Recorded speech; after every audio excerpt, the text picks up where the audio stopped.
ಶಿವನ ದಯೆ. ಶಿವನು ದಯಾಮಯನು ಅಂತ ಹೇಳಿ ಶಿವಸಹಸ್ರನಾಮದಲ್ಲಿದೆ. ಇದನ್ನು ಸ್ವತಃ ಶ್ರೀಕೃಷ್ಣನೇ ಹೇಳಿರುವನು. ಮಹಾಭಾರತದ ಅನುಶಾಸನಿಕ ಪರ್ವದಲ್ಲಿದೆ.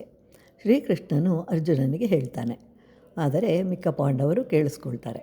ಅವರ ಜೊತೆ ಉಪಮನ್ಯುವು ಸಹ ಕೇಳಿಸ್ಕೊಳ್ತಾನೆ.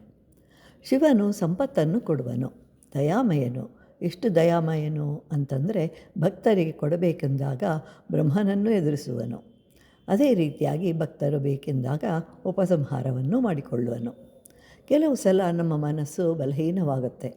ಆಗ ಇತರರು ನಮ್ಮ ಮನಸ್ಸನ್ನು ಬದಲಾಯಿಸಲು ಪ್ರಯತ್ನಿಸ್ತಾರೆ. ನೀವು ಈ ದೇವರನ್ನು ಆರಾಧಿಸಿದರೆ ಖಂಡಿತವಾಗಿಯೂ ಆ ಕೆಲಸ ಆಗುವುದು ಅಂತ. ಅಲ್ಲಿ ಶ್ರೀಕೃಷ್ಣನ ವಿಗ್ರಹವನ್ನು ತೆಗೆದು ಶಿವನ ವಿಗ್ರಹವನ್ನು ಇಡ್ತಾನೆ. ಆರಾಧಿಸಲು ಊದುಕಡ್ಡಿಯನ್ನು ಹಚ್ತಾನೆ. ಆದರೆ ಅದು ಎಲ್ಲವೂ ಶಿವನ ಕಡೆಗೆ ಹೋಗುತ್ತದೆ. ಆಗ ಭಕ್ತನು ಶಿವನ ವಿಗ್ರಹವನ್ನು ಬಟ್ಟೆಯಿಂದ ಸುತ್ತಿಡುವನು. ಹೊಗೆಯನ್ನು ಕೇವಲ ಶ್ರೀಕೃಷ್ಣನಿಗೆ ಸೇರಬೇಕು ಅಂತ. ಆದರೆ ಹೀಗೆ ಮಾಡುತ್ತಿದ್ದಂತೆ ಶಿವನು ಪಾರ್ವತಿ ದೇವಿಯೊಂದಿಗೆ ಪ್ರತ್ಯಕ್ಷವಾಗ್ತಾನೆ, ದರ್ಶನವನ್ನು ಕೊಡ್ತಾನೆ.